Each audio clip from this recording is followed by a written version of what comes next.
So in this video, we will discuss about the strangles, one of the important bacterial disease. So without any further ado, let's get started.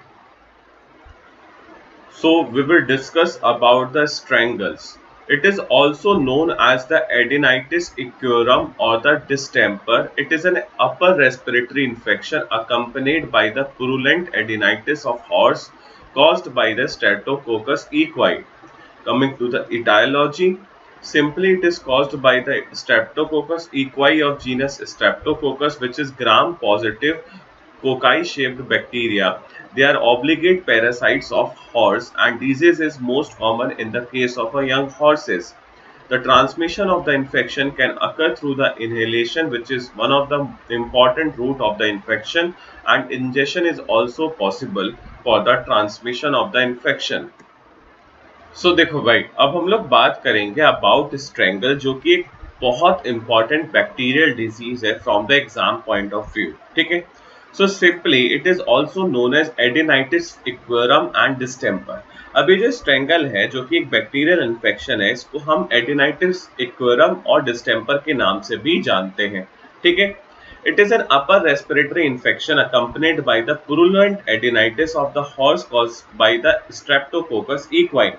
Basically जो strangle infection है, ये एक upper respiratory tract का infection है, जिसमें horses के case में क्या होता है, purulent adenitis. Adenitis is simply the inflammation, और आप इसको कह सकते हो it is lymphadenitis, that is inflammation of the lymph node in the neck region. ठीक है. And the causative agent of this particular infection is Streptococcus equi. Coming to the etiology, simply the causative agent is Streptococcus equi belonging to the genus Streptococcus, which is gram-positive cocci-shaped bacteria. अब ये जो strangle infection है, इसका positive agent होता है Streptococcus इक्वाई, जिसका genus है Streptococcus. ये ग्राम पॉजिटिव बैक्टीरिया है और कोकाई शेप है इसकी. ठीक है. After that this is a obligate parasite of horse. अब ये जो स्ट्रेप्टोकोकस इक्वाई बैक्टीरिया है, जिसकी वजह से स्ट्रेंगल होता है, ये एक ऑब्लिगेट पैरासाइट है जो कि हॉर्सेस को टारगेट करता है, and this is most common in the case of young horses. ठीक है. Coming to the transmission of this particular infection, the inhalation is the most important route of the infection and it can also be transmitted via ingestion route. अब basically transmission की अगर मैं बात करूं कि ये जो इन्फेक्शन है, एक इन्फेक्टेड एनिमल से हेल्दी एनिमल में किस तरीके से ट्रांसफर होगा, तो it can occur through the inhalation of some infected particle और injection of some infected material. ठीक है. Moving to the pathogenesis of this strangle infection, the incubation period of the disease is about 4 to 8 days. The infection of the pharyngeal and the nasal mucosa cause an acute pharyngitis and rhinitis. Drainage to the lymph node result in abscession. The infection spread to the other organ, causing the suppurative process in the lung, kidney, liver, spleen, brain, tendon sheet and joints. After an attack of the strangle has subsided, the purpura hemorrhagica, that can be petechial or ecchymotic hemorrhages, may occur due to the development of the sensitivity to the streptococcal protein. देखो भाई, अब हम लोग बात करते हैं about the pathogenesis. Simply the incubation period of the infection is about 4 to 8 days. अब मैंने आपको बताया था कि जो स्ट्रेंगल बीमारी होती है, ये पर्टिकुलरली स्ट्रेप्टोकोकस इक्वाई बैक्टीरिया की वजह से होती है. ठीक है. और इस इन्फेक्शन का इंक्यूबेशन 4 से लेकर 8 दिनों तक का होता है. ठीक है. The infection of the pharyngeal and the nasal mucosa cause an acute pharyngitis and rhinitis and drainage to the lymph node result in the abscessions. अब देखो, बेसिकली जो भी हॉर्स स्ट्रेंगल से इन्फेक्टेड होंगे, मतलब कि स्ट्रेप्टोकोकस इक्वाई बैक्टीरिया से infected होंगे, वहां पे वो बैक्टीरिया उस पर्टिकुलर इन्फेक्टेड एनिमल के फेरिंग्स और नेसल म्यूकोसा को टारगेट करेगा, जिसकी वजह से वहां पे फेरेंजाइटिस और राइनाइटिस की कंडीशन डेवलप हो जाएगी. मतलब उसका फेरिंग्स भी स्वेल कर जाएगा और नेसल म्यूकोसा ऑफ नोज भी स्वेल कर जाएगी. ठीक है. इसकी वजह से क्या होगा, जो भी फ्लूइड वगैरह होता है वो क्या करेगा, लिम्फ नोड की तरफ मूव करना शुरू करेगा और लिम्फ नोड में फ्लूइड एक्यूमुलेशन हो जाएगा, जिसकी वजह से लिम्फ नोड्स भी स्वेल कर जाएंगी. ठीक है. After that the infection is spread to the other organ, causing the suppurative process in the lung, kidney, liver, brain, tendon sheath and joint. धीरे धीरे ये जो इन्फेक्शन है पूरी बॉडी में फैलेगा, डिफरेंट ऑर्गन्स तक जाएगा and it will develop a superlative condition. मतलब कि क्या होगा, डिफरेंट ऑर्गन्स में पस बनने लगेगा. Organs like lung, kidney, liver, spleen, brain, tendon sheath and joints. ठीक है. Moving on, After an attack of the strangle has subsided, the purpura hemorrhagica condition can be noticed and may occur due to the development of sensitivity to the streptococcal protein. अब देखो, जिस भी animal में जब strangle infection की severity थोड़ी सी कम होगी, उस एनिमल में हमें पुरपुरा हेमोरेजिका कंडीशन देखने के लिए मिलेगी। बेसिकली इस कंडीशन में क्या होता है, कैपिलरीज से ब्लड बाहर आने लगता है, कैपिलरीज ब्लीड आउट करने लगती है, जिसकी वजह से पेटिकल और एक्रोमेटिक हेमरेजेस पूरी बॉडी में बन जाते हैं, रेड रेड स्पॉट्स बन जाते हैं। This condition developed in the infected animal due to the sensitivity to the streptococcal protein produced by the Streptococcus equi bacteria causing the strangles. ठीक है। So now moving on, we will discuss about the clinical signs. So one can observe the fever, mucopurulent nasal discharge, often conjunctivitis and edematous swelling of the pharyngeal regions and dyspnea. Some maxillary lymph nodes become enlarged and hot and soon form the abscess, and these abscess yield large quantity of creamy yellowish pus when they rupture. So देखो भाई, अब हम लोग बात करेंगे about the clinical sign. ठीक है। So it includes the fever, mucopurulent nasal discharge, often conjunctivitis, edematous swelling of the pharyngeal regions and dyspnea.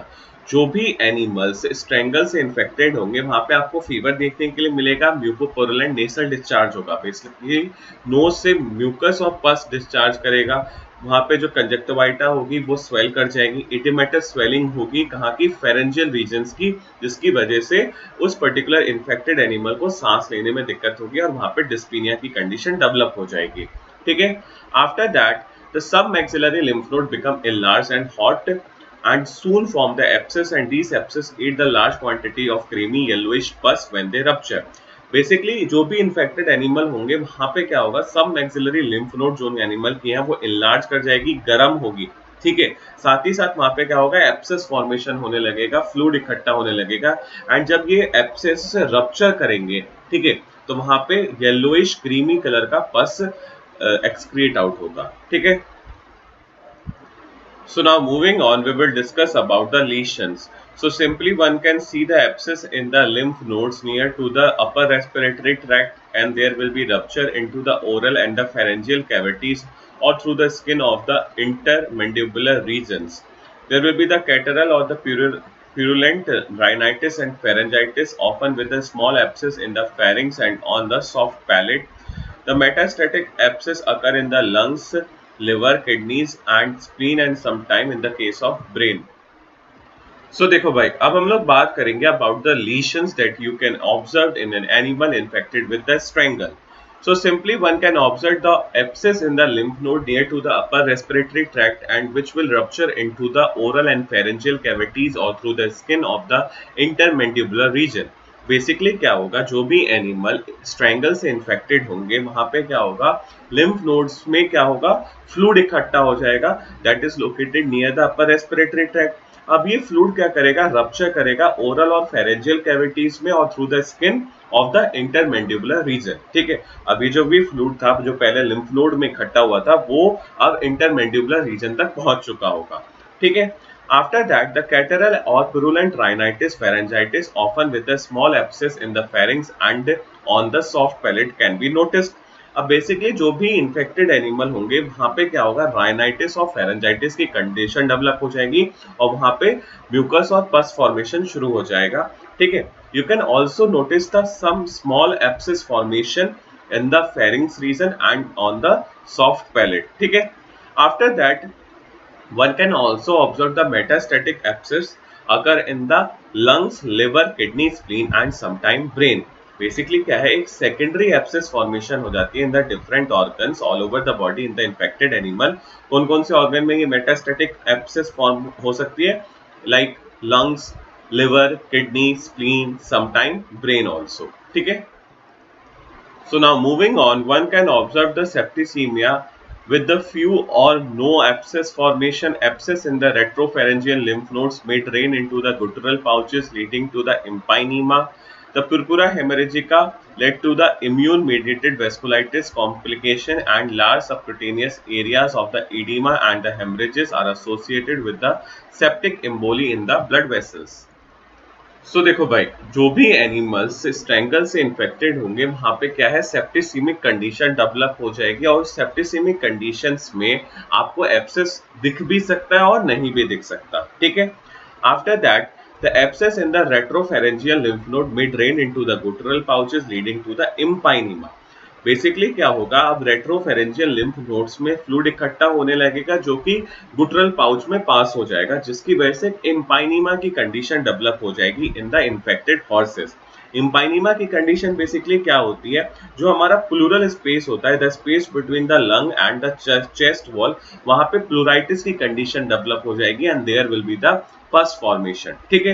After that, one can notice the purpura hemorrhagica that will lead to the immune-mediated vasculitis complications, and then there will be large subcutaneous areas of edema and hemorrhages that will be associated with the septic emboli in the blood vessels। देखो, जो भी infected animal है वहां पे Purpura हेमरेजिका की condition develop हो गई, जिसकी वजह से क्या होगा, इम्यून मेडिएटेड वेस्कुलाइटिस कॉम्प्लिकेशंस होने लगेंगे, ब्लड वेसल्स स्वेल होने लगेंगी और क्या होगा, लार्ज सबक्यूटेनियस एरिया में फ्लूइड एक्यूमुलेशन और हेमरेजेस हम नोटिस कर पाएंगे and that will also associate with the septic emboli in the blood vessels of the infected animal, ठीक है। So this picture is trying to show us the animal suffering with the strangle infection. So as I already told you, in the case of the horse infected with the strangle, there will be the discharge from the eye and the nasal lesions, and the lymph node in the neck region will be swollen. So now moving on, we will discuss about the diagnosis. So one can go for clinical signs, presence of gloss lesions and demonstration of the organisms in the abscess that will help him or her to diagnose the infection. सो देखो भाई, अब हम लोग बात करेंगे about the diagnosis of this particular infection. तो diagnosis purpose के लिए हम क्लिनिकल साइंस को ऑब्जर्व कर सकते हैं, ग्रॉस लीशंस को ऑब्जर्व कर सकते हैं, और हम जो भी एब्सेस उस पर्टिकुलर इन्फेक्टेड एनिमल की बॉडी में फॉर्म हुआ है वहां से उसका सैंपल कलेक्ट करके ऑर्गेनिज्म को आइसोलेट कर सकते हैं एंड देन वी कैन जज कि वेदर ये जो ऑर्गेनिज्म है उस पस में क्या वो स्ट्रेप्टोकोकस इक्वाई है। अगर वो स्ट्रेप्टोकोकस इक्वाई होता है देन वी आर कंफर्म कि यहाँ पे स्ट्रेंगल से वो पर्टिकुलर एनिमल इन्फेक्टेड है, ठीक है। So with this we have completed the topic strangles. I hope you understand it well.